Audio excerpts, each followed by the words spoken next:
Hi, this is Nicole McCaskill, Community Learning Coordinator for Equipped. Thank you for participating in the upcoming recorded content.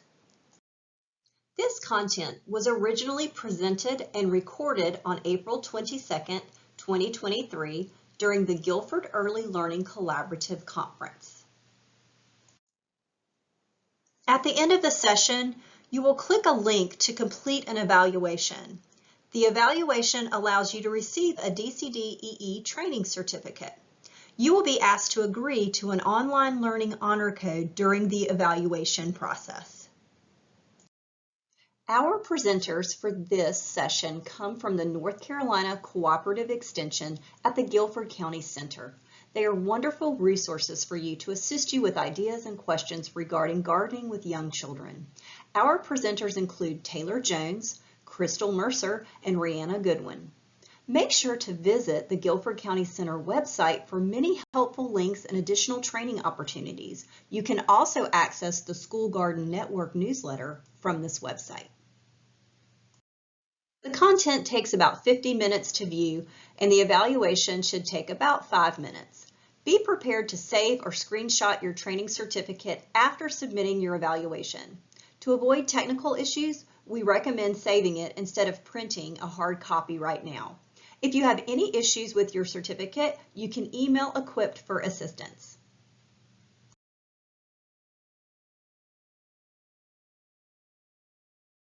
We are with Guilford County Cooperative Extension. We are the county department of the North Carolina Cooperative Extension, and Crystal's going to tell you a little bit more about that in just a second. But just brief introductions. My name is Taylor Jones. I'm the Consumer Horticulture Extension Agent for Guilford County. All that means is that I help people with insects and lawns and trees and shrubs and grass and that sort of thing. How to grow it, how to get rid of weeds, how to attract beneficial insects, that sort of thing. But y'all are going to hear a lot about insects from me at the end, so I'll save that for then. Now we'll go to Rhiannon right quick.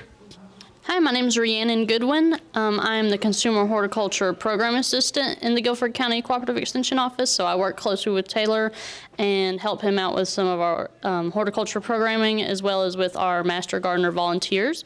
And they also help spread information and educate others on gardening topics and answer questions that come into our info line. But yeah, we work pretty close hand in hand, and you'll hear from me later about tree cookies. Good afternoon, everyone. I'm Crystal Mercer, Community and School Gardens Agent, and I help people start community and school gardens, and they have to be sustainable. So my role is to assist communities, schools, congregations, organizations, and individuals, anyone who wants to start a garden. My main focus is it has to be sustainable. So we'll sit down, we'll have a site visit, we'll talk about if you have enough light, if you have enough sunlight, do you have water sources. So I will make a site visit with that person, okay? Okay, so what is Cooperative Extension? Cooperative Extension is a partnership between North Carolina A&T State University Extension and NC State. We are located, extension offices are in every county in the state, and we go as far as all the way over to the eastern band of Cherokee Native Americans. Our main focus is education, education, education. So we educate on programs such as field crops, we have 4-H program, the horticulture program, community and schools. We also have, what were some of the others? Family and consumer sciences. And so if you ever need us, we're in town, we're in Guilford County. So, and we left information with you if you need anything, okay? Oh, activities? Oh, you're gonna do your thing. Yeah, okay, yeah. So basically the way today's going to work is we're going to run through a little bit of technical information about gardening with children, some of the sort of topics and aspects you need to be keeping in mind when you're trying to either start or continue gardening with children. Just a quick show of hands, who is already gardening with children in your centers? Okay, all right, so good. So I guess everybody else is not. So that's good. We've got a varied experience level, which is great. And so, like I said, we're going to run through some of the information, and then at the end, we're going to share a few activities that you can then take to your centers and share with your little ones. So without further ado, we're going to go ahead and get started. So basically, why school gardens? Not only does it provide you as an educator an extra sort of tool in your tool belt, right? But it also provides a structured way to get your little ones outside of the traditional classroom, outside into nature, in order for them to use all of their senses, because research tells us that the more senses a child uses as they learn, the more cognitively they're going to connect with that subject, they're going to connect with that information, and they can then process that and take it with them into other subjects as well. Really quick, if you have a smartphone, I highly recommend you go ahead and download this app. So this app was created with extension in mind by extension professionals and other professionals. This is a great resource for you all to sort of utilize when you are in the garden, right? Because not all the time when we're in the garden we're going to have all these papers and different things, but usually you got your phone, right? Because you're usually taking pictures. Well, now you're going to have an app that you can go and use, and this is going to tell you all about everything planting, when to plant, what to plant, how far to plant, how much water, all that sort of stuff. So SOW is a great resource for you to utilize in the garden with your kids. It's a quick reference sort of guide when it comes specifically to vegetable gardening. So make sure you get that downloaded. Now, like I said, when we were doing our introductions, what I do is a little bit more on the technical side. So Crystal does a lot of sort of the build up and partnerships and you know, all that sort of stuff. My sort of forte is the technical. How do you grow vegetables? How do you grow plants? And so that's what I'm going to run through with you right here today, right quick. So first of all, regardless if you are already gardening or you are wanting to set up a garden, you need to understand the space that you have, okay? With the right size of the garden, you want to make sure that whatever space you have, you are setting something up that you can manage, right? It's always easiest to start small and literally grow yourself bigger season after season, right? You don't want to go out and, you know, have this great big old bed and, you know, have all these plans, and then you only get one row of tomatoes planted and you got all these weeds in your garden, and then you got a whole big old mess all summer, right? So key point here is that you want to make sure that you are planning for a size garden that you can manage both physically, financially, that sort of thing. So with that, we're going to talk a little bit about the types of gardening. So I mentioned, you know, having rows, and when we talk about rows, usually we're talking about gardening inside of the ground. But there are a ton of other ways you can garden without even digging into the ground, right? So we've got containers, we've got raised beds. Of course, you can garden inside of the ground, but depending on your space and depending on the resources you have, there are tons of different ways that you can garden at your centers.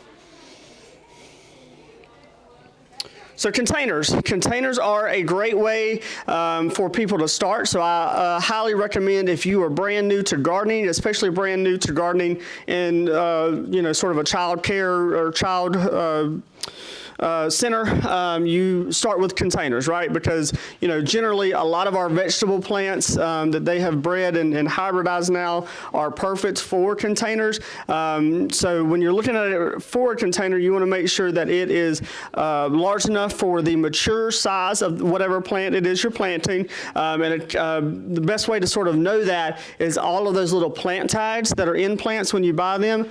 Read them. They are there for a reason. They are there to tell you what that plant is, how it's going to grow, how big, how wide, all that sort of stuff. But you want to make sure that you read that so you know how much space you need for that plant. And then another thing that you want to make sure you are thinking about when you are gardening with containers is that it has a drainage hole, right? So we always go, or at least maybe it's just me, but I'll go to Walmart or TJ Maxx or Target or something. I'll see this most beautiful little pot for a plant to go inside my house.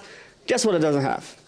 A drainage hole, right? So then you have to do the whole, container layering and all that kind of stuff. But don't even worry about that. Get you a container that has a hole, and you're set to go. Also, a really cool thing about containers is they can be relatively inexpensive, right? Even a 5-gallon bucket. If you have a 5-gallon bucket, drill some holes in the bottom of it, and you can grow a tomato plant in a 5-gallon bucket. So. Lots of options when it comes to containers, as well as the raised beds. Oh, just kidding. We're going to talk about traditional in-ground now. So with traditional in-ground gardening, of course, space is as limited as it is to how much ground you have to cut into, right? So you can make your garden as big or small as you want to.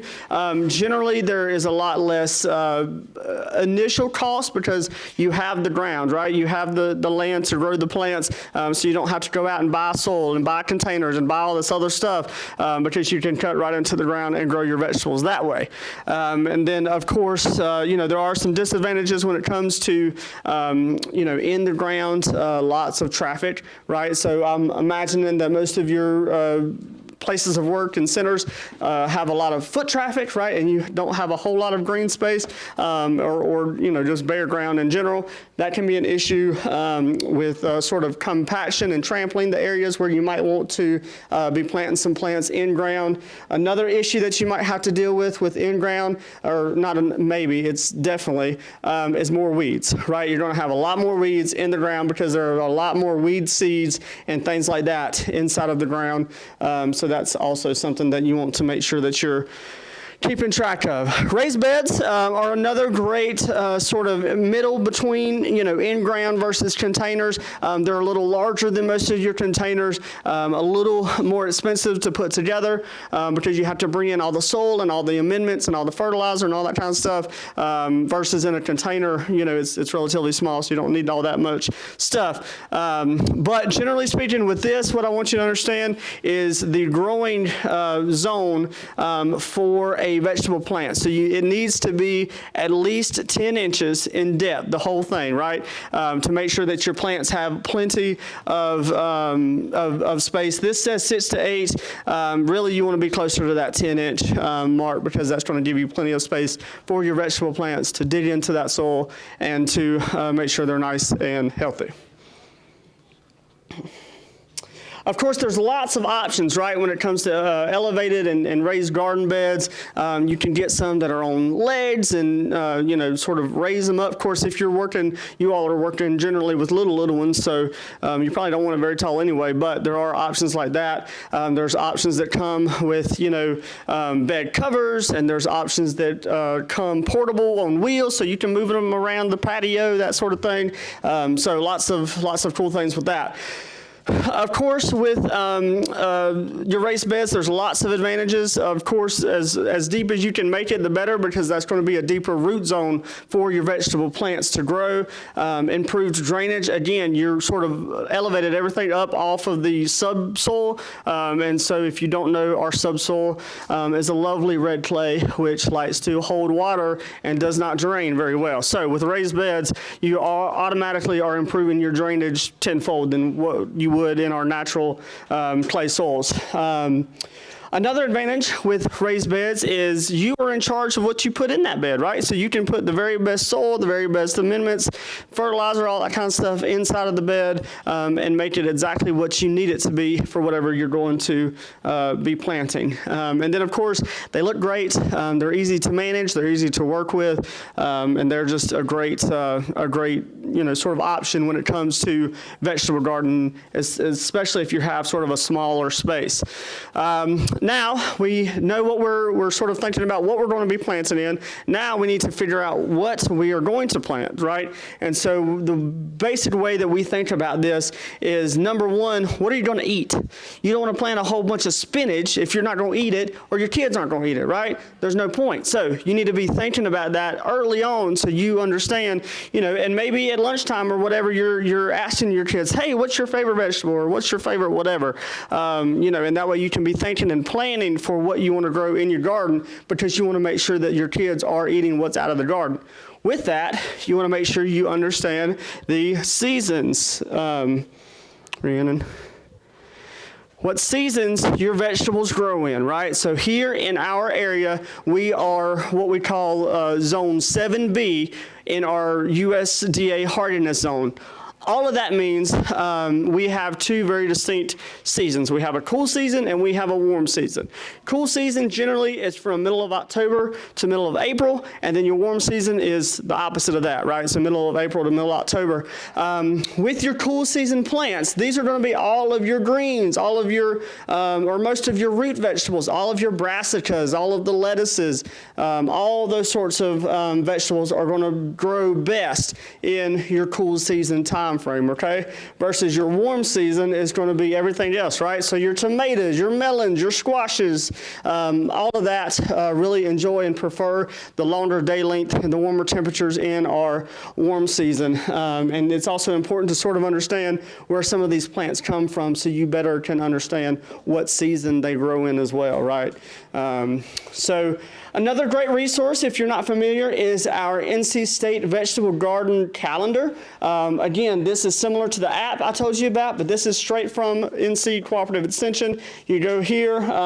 Also, I'll mention there is some resources and different things in front of you. We're not going to go through paper by paper, but some of that will really help you as well as far as planning your garden too. But the Central North Carolina Planting Calendar is great to tell you exactly when to plant what, what varieties, all that kind of fun stuff. So yeah. Another question we get asked a lot is seeds versus transplants. Now, with this, you have to be very careful and very particular in what you are planting, right? So some things are best direct seeded, which basically you take the seed and you plant it directly in the garden where it's going to grow. So things like root vegetables, things like, lettuces and some of those leafy sort of things, can do better in directly sowed into the garden. Whereas especially some of your summer crops like your tomatoes, your squash, your melons, those plants do fabulous if you start them indoors with seeds and then transplant them 6 to 8 weeks after they've germinated. But just understand, depending on what you want to grow, again, it's going to determine whether or not you can direct seed it inside of the garden, or if you should start transplants and then transplant those into the garden as little baby plants. Critter barrier. So for those of you who have already started growing, how many of you have dealt with critters? Some sort of critter, yes, exactly. If you've gardened any length of time in our area, you will understand and know that we have a plethora of critters that love our vegetables and gardens as much as we do, right? So there are a couple options when it comes to critter barriers. Again, it sort of depends on the group of little ones and adults that you're working with. It depends on what you're growing and what you have access to. We can, if you have questions, my card is in and amongst your materials. So I can talk to you all day just about critter barriers and how to get rid of them. But to save time, we're going to skip right on through this and talk a little bit about IPM, or sort of pest management, if you will. And of course, there are lots of different ways to sort of think about integrated pest management and managing our insect friends and foes. And that's just the whole thing, right? Is understanding what is a good insect versus what is a bad insect. Word to the wise, over 99% of insects are considered beneficial. What does that mean? Less than 1% are bad, or sort of what we call neutral insects. So when we're thinking about that, we're thinking about the insect. Of course, all the bad insects always find our tomatoes and our melons, right? All the ones that we have are going to find our good stuff. But with that less than 1%, it's important to understand all the different insects that we're going to see in our garden. So with that, I also want you to sort of think about what we call the integrated pest management triangle. And essentially what I want you really to sort of think about is this works from the bottom up, right? So you want to do everything you can at the very beginning when it comes to managing your pests in your garden before you have to end up with some actions, right? So of course we're not going to be spraying a whole lot of stuff and doing all that, but there are a ton of things like prevention. One way to sort of prevent some of the issues with insects pests is I like to tell people to grow extra, right? So you have 8 tomato plants, plant a 9th and a 10th because you know that you're going to deal probably with some tomato hornworms, right? So plants a little bit of extra. That way you already are sort of doing some of that prevention with your integrated pest management and that sort of thing. Also, it's really important to be able to understand what exactly you're dealing with inside of your garden. Take a look at that little gnarly thing. That looks like some alien from outer space, right? Does anybody know what that is, actually? Yes, thank you. Yes, so that is a larval stage of a ladybug. Why are ladybugs important? Yes, they eat aphids and mealybugs and little sap-sucking insects. So when you see this thing or this thing, and I'll pass this around, it's important to know what that is, right? Yeah. Because if we just see that and we don't know anything and we didn't talk to Taylor and we didn't come to his class, we just gonna look at that and say, oh my God, I need to get rid of that and let me spray it with something, right? But now you all know, hey, that's a ladybug larva. Let me let it be. Let me let it do its thing, and then I'll end up with ladybugs down the road that are gonna help with my aphid problems. And so that's pretty cool. Again, with identifying insects, that's also something we do at our in our work. So if you ever have a wild looking sort of insect or something come through your garden and you have no idea what it is, take a picture, send it to us, and we will identify it for you and tell you either, let it be, leave it alone, or, squish it. That's a lot. It's going to turn into a regular ladybug, but that's the ladybug. No, it's going to turn into this. So with insects, they go through stages, right? And without getting sort of out into the weeds, it's called metamorphosis, right? We've all heard that word. We understand that when we're thinking about butterflies, right? Generally is what comes to mind with that. But yes, all insects go through a certain phase or certain metamorphosis to look like their end product, if you will. But yes, good question. Another thing, like sort of I alluded to, but you want to make sure that you know what you're dealing with inside of the garden. So I'll go ahead and tell you, all of these things are what? Good or bad? Good, exactly. Yep. So we got sort of, I don't know if you can see this right here, but we've got a tomato hornworm that's been parasitized by a wasp. So basically what that means is it's been annihilated already because it basically has had little baby wasp injected into it. Of course, spiders are our friends, right? Yes, absolutely. As much as it makes us crawl and itch and all that sort of thing, spiders are our friend. Lace bugs, what do lace bugs do? They eat bad bugs, right? Exactly. It's similar with assassin bugs. You have to be careful with assassin bugs and leaf-footed bugs and that sort of thing because they can be sort of a double-edged sword because some of their mouth parts actually they can use to attack other insects, but they can also attack plants at the same time. So you got to sort of take it with a grain of salt. But some of those are really, really fascinating to watch. Just really quick, I want to go through composting. Again, composting is not something everyone can do, every center can do, but it's something I do want you to sort of think about because we all are eating lunch, we're all eating breakfast, we're all doing that sort of thing. So even if we can't garden, we can do some sort of composting, right? So just understanding that composting is super easy. You don't have to have all these big extravagant bins and tumblers and knickknacks and things to compost. If you've got like a side yard or a backyard backyard or a wood line or something, and you put all of your sort of organic materials all together, throw a little leaf, some fallen leaves, some grass clippings in there, you're composting, right? It's easy as that. So just understanding that. Again, if that's something you want a little bit more information about, you can contact us. We can help you. Also, if you are super into like worms, you can compost using worms. It's called vermicomposting. Super easy, super small scale, but it's something that you can do inside of your classroom. And then that's another tool in your tool belt for your little ones to talk about nature, organic material, all that kind of fun stuff. And with that, I'm going to take a breath, and we're going to get into some of our activities for today. So I think it's Crystal first with seed germination necklaces. Okay, thank you, Taylor. Okay, you have packets by your desk. And some of you, if you don't want to participate, that's okay.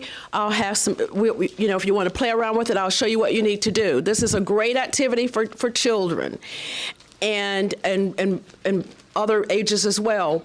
But this is a seed germination necklace, okay? So if you dump everything out, I have instructions. So if you have kids that you want to help them follow instructions, here's something for them to follow. Step 1, cut your necklace size. Step 2, dip your cotton ball in some water. So it has step after step. But I want to go through a few things with you today.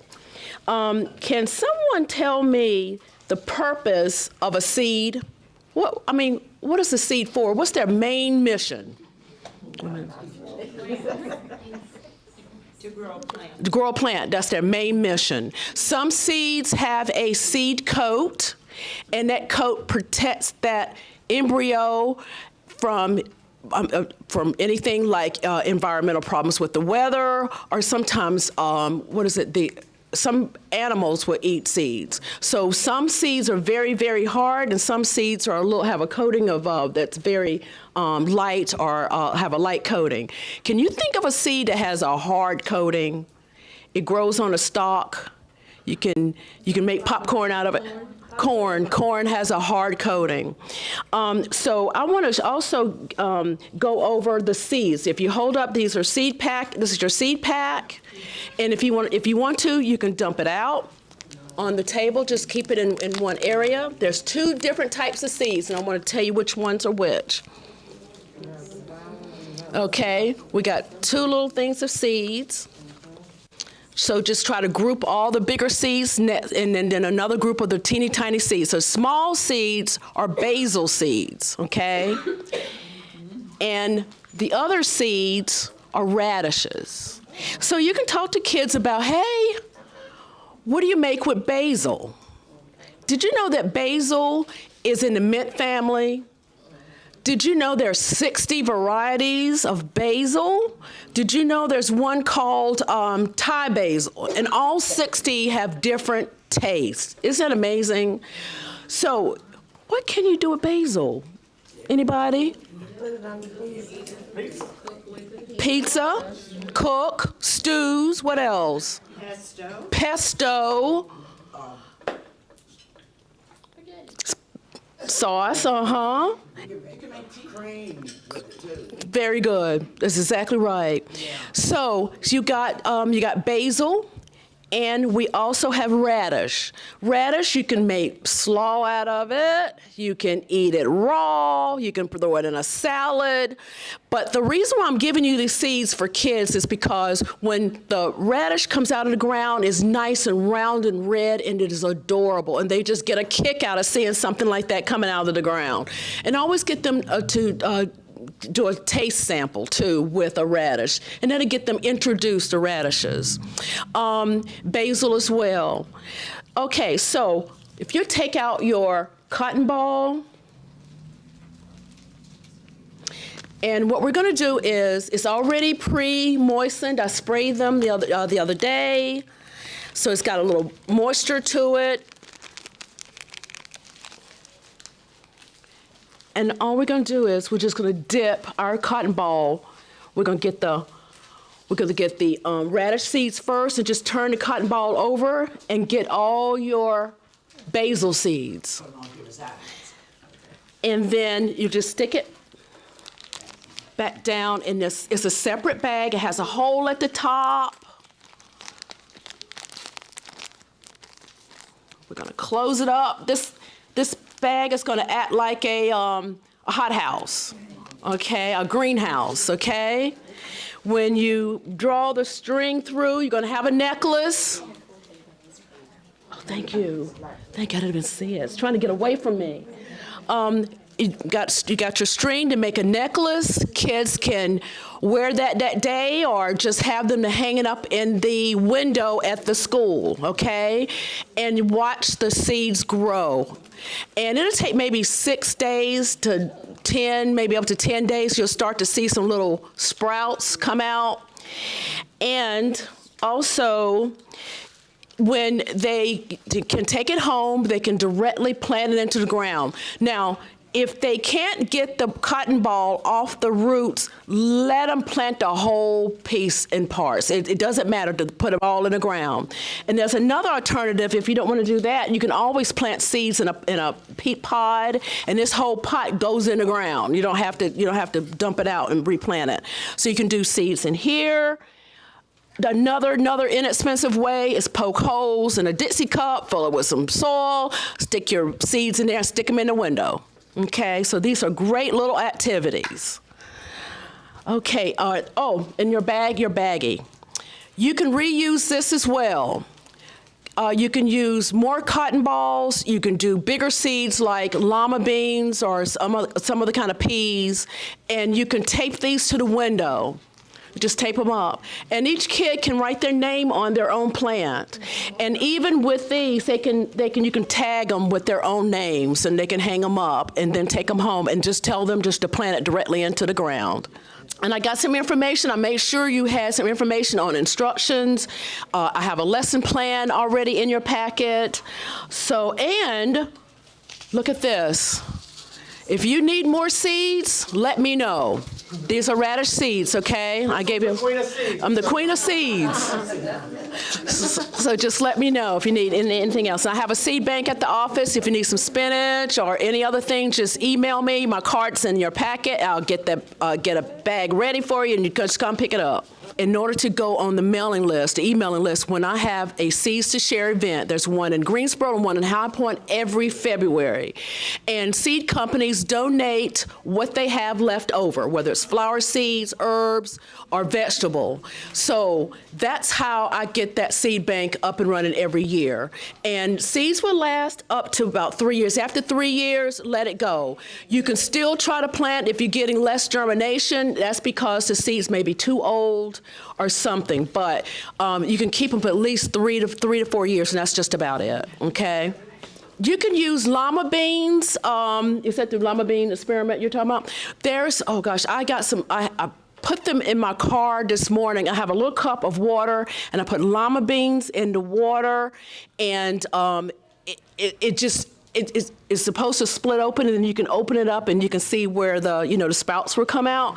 But it takes at least 12 to 24 hours in order to get that perfect split of a lima bean. So that's another way you can show them what it's going to look like. And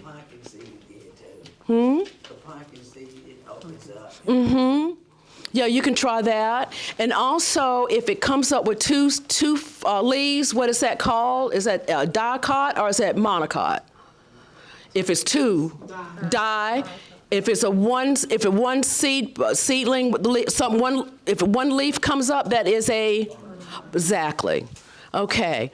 Anything else? Anything else you can think of? Where do you get these little plastic bags? Oh, either. Yeah, if Amazon doesn't have it, it doesn't exist.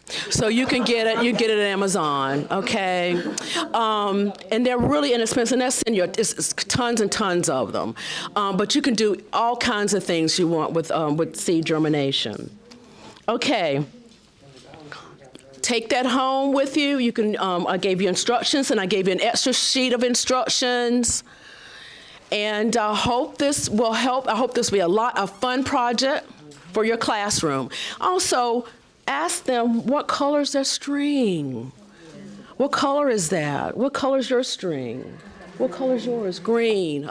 So that's another way to introduce them to color as well. Okay? Are we good? Thank you. Thank you, Rihanna. Alrighty.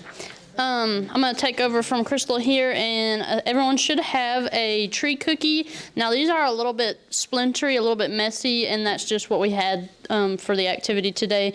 But if you are able to have access to something that's a little bit smoother, maybe a little bit larger, that might be easier for your kids to look at. But what we have with these tree cookies is Eastern red cedar. And the fun thing about using these is that the heartwood on an Eastern red cedar turns red, and so it's really easy to delineate that difference when you're talking to your kids about looking at tree cookies. And the reason we do this activity is to show them the way that a tree grows and to tell them how they can see how old the tree is, see what has happened in that tree's life just from looking at the rings on it. And you should all have a page in your stack of papers that looks like this. And this is pretty much the activity plan for this tree cookie exercise, and it's from Project Learning Tree, so you can get that online as well. But it just kind of tells you some of the things you want to look for on here. So like I said, with the red cedar, the heartwood is very visible because it's a different color, but on a different type of tree cookie, it might just be a slightly darker color. It won't be that vibrant red. And the rings sometimes tend to be a lot wider in the heartwood because it grows a lot faster when it's younger. But the width of the rings actually kind of depends on what was happening in the area that it was growing. So if you notice on these tree cookies, the rings on the very, very outside closest to the bark, those are really, really narrow and really close together. And what probably happened is this was in a dry area, and so it wasn't getting a whole lot of water, and that's why it wasn't growing much each year until eventually it died. So this was dead when we cut it. Another thing you can see is how the heartwood spreads outwards whenever it has a branch or a new stem coming off. So you can point that out, how those are these irregularities and points like that. It's new growth points on the tree. And what a tree ring is within the cookie is the new growth each year that a plant or a hardwood tree or softwood tree puts on. So the outermost area, and you can see it on your handout a little bit clearer since this is a dead piece of wood, but just under that outer bark, which the outer bark is there to protect the plant, just under that is the cambium layer, and that is what is actively growing on a tree when it's alive. So each year it kind of grows from the outside. It doesn't grow from the inside. That stuff that's dead in there has what was there originally, and so it keeps putting on. It's like putting on a new shirt, putting on a new layer each time. So that's where it comes from, is the very outside edge under the outside bark. Another thing you can look for, you can't really see it on these, but if you have like a hand lens like this or a magnifying glass, you can have your kids look and see if they can spot any like little, it looks like pores.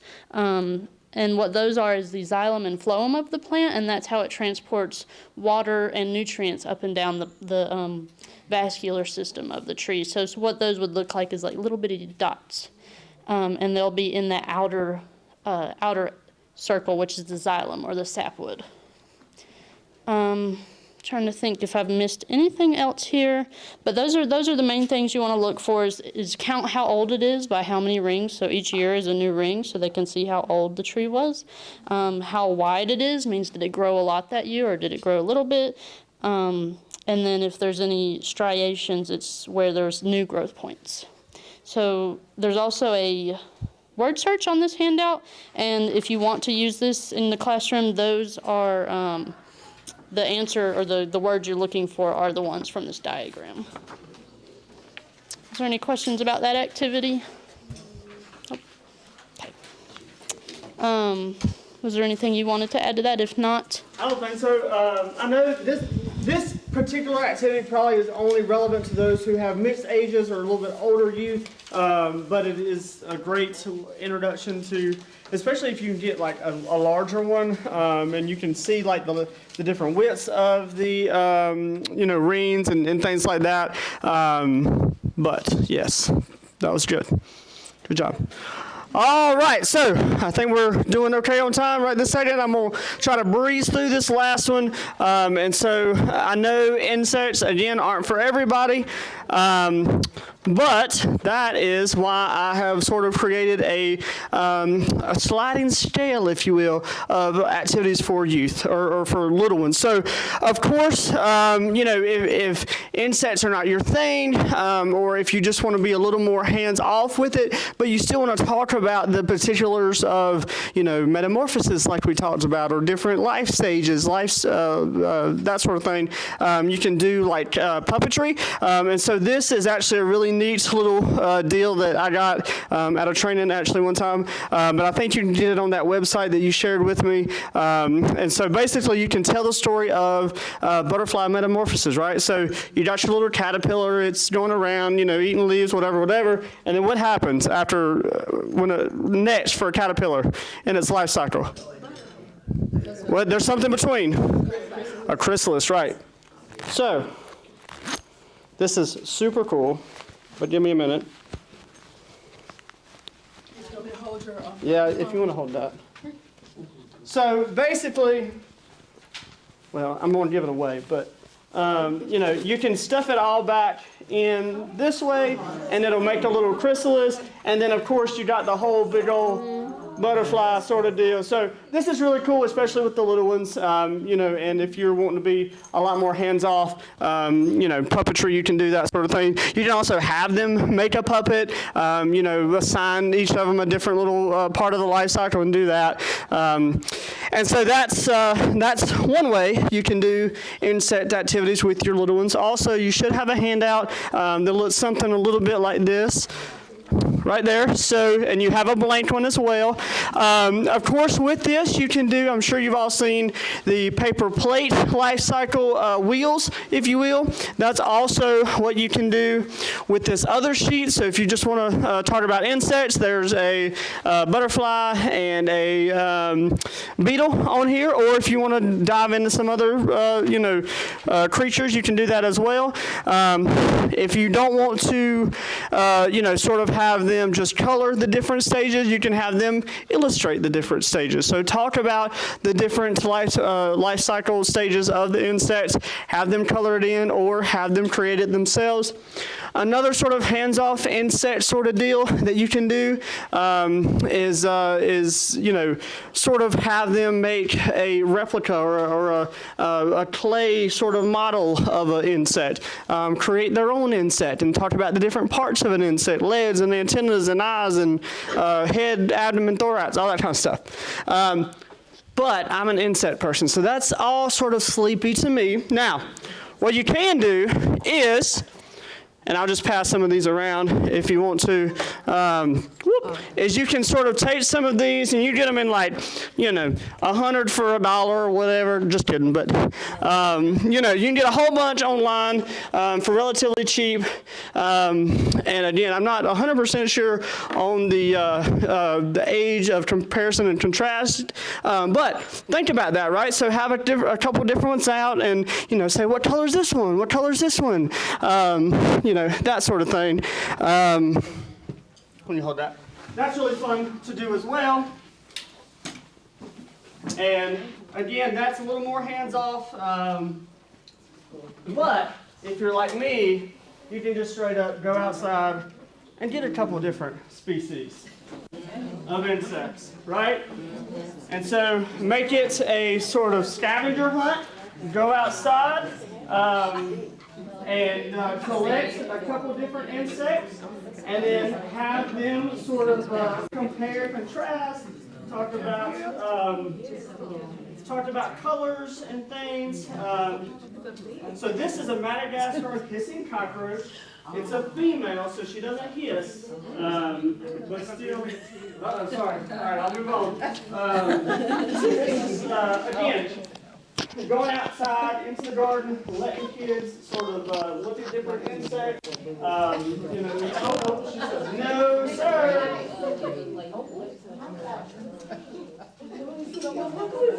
Yeah, so that is, she basically is trying to give birth, but she doesn't have what she needs to give birth, so we'll leave that lesson for later.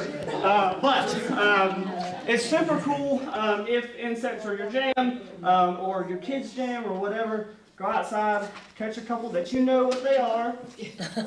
Don't be going and trying to catch everything out in the flying around. That's not going to set you up for success.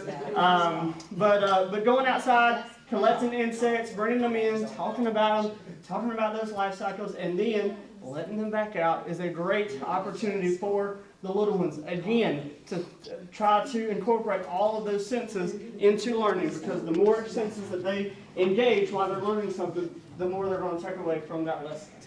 Make sense? Yeah, so of course, and let me put her back. What is this? Oh, okay. And so, of course, speaking of, identifying insects and things like that. That's weird. Basically, you want to make sure you know what you're dealing with, right? So you don't want to go outside and just catch any old thing that's flying around. We have some great resources on our website, and if you just Google NCSU entomology or insects or anything like that, you can see all kinds of comparison charts and identification diagrams and things like that. But again, don't forget that you can always send photos to us if you don't know what something is, and we can identify it for you. But also specifically thinking about all of the black and yellow and grayish looking buzzing insects that are about. We call them pollinators. So it's really important to understand that most of those, or all of those, are really important, but also keeping a safe distance from those things can be best, because you can get stung or bit, depending on the species. So, yes, question? And speak loud because I'm hard of hearing. Even though I like to show the kids, about insects and stuff. Sure. I don't really like insects. Okay. Like that. But I watch a lot of channels and stuff on like Discovery channels and like insects, not insects particularly, but Discovery channel. Yeah. And so how does some of the people in some countries they eat some of those? So how do they know which ones to eat and which ones not? Is it a certain way? So So there's a lot there, and we don't have time to unpack it all. But basically, understanding insect morphology, understanding the insects that are in our area. There is not an insect in our area that I would recommend eating, but certainly, right. Certainly, there are certain countries and certain things, and you can go to certain stores around here and get chocolate crickets and stuff, right? I think. Again, I've never been that hungry, praise God, but there is that thing that's available. But as far as like knowing the different things, I think a lot of it's cultural. So it's some of those things that have been passed down generation to generation, and they just know those areas. This is what they can consume because, knock on wood, it ain't killed nobody yet. So, but again, that's sort of out of my wheelhouse. But I think a lot of it, I think a lot of it is cultural, generally. Yep. I was wondering, do you know if there's like any place that has these or like the little tree cookies where you like get bigger ones? To order, you can probably get Amazon. You can probably look on Amazon or something like that and just type in tree cookie, and you can get some examples. There's also great examples like in paper form too that you can get, just Googling around and stuff. But I can't think of, do you know anywhere right? I just chopped that cedar down yesterday in my yard. So that's what I did. But if you have access to that, you can certainly do that. Generally, I recommend chopping something down that's already dead. That way you're not sort of increasing the deforestation in our area, but that is an option. Yes? Hobby Lobby and Michael's. Hobby Lobby, oh, my wife loves there, yes. Things, arts and craftsy things. Okay. You get them for the children. There it is. I don't frequent that, so I don't know, but that's great. Yes, good. And I will say that, Yeah. so I think you were talking about Kaplan has that. Yes, yeah. Kaplan Early Learning does have tree cookies, I believe. I have Okay, so Kaplan, they're probably yeah. sealed, so a lot of, and I love that take. Oh, on that's the tree true. cookie because we usually, like in early childhood, use them as stepping stones. And this is beautiful because now you can really like, if you have a dead tree. You can Yeah, there's a lesson to it, absolutely. I love Yeah, that. yeah. I think Yeah. Kaplan. And you can think about like furniture too. The grain that you see, that's what that is. It's the rings inside of a tree. So generally, You can so. even get like, I'm gonna just tell you, I see people cutting down trees, and I just tell them to cut me a slice out. Yeah. They have no problem doing it. Absolutely, absolutely. So like I said, Somebody cutting down a tree, you can just ask them, hey, can you slice me a little? yeah, slice me a cookie out of it. Yep, that's what you say. Yeah, but like I say, I like to recommend doing it to trees that are already dead. Don't go and chop down a bunch of living trees, you know, because that sort of defeats the purpose of what this is. This is an eastern red cedar. Yep. Yeah, take a whiff of it. That'll go good. Yeah. Hey, drill you a hole in it tight to your rear view mirror. You got a free car freshener inside of your car. So you have a wealth of information in front of you. So use that to the full potential. I don't think I went over the scavenger hunt. Self-explanatory. Take them outside, look for all the stuff, celebrate it, give them a snack. They'll love it. Anything else you want to include? You also have all three of our information, contact information. If you need more help or resources or want to chat more about IPM or whatever, feel free to reach out to us. Thank you for viewing this content.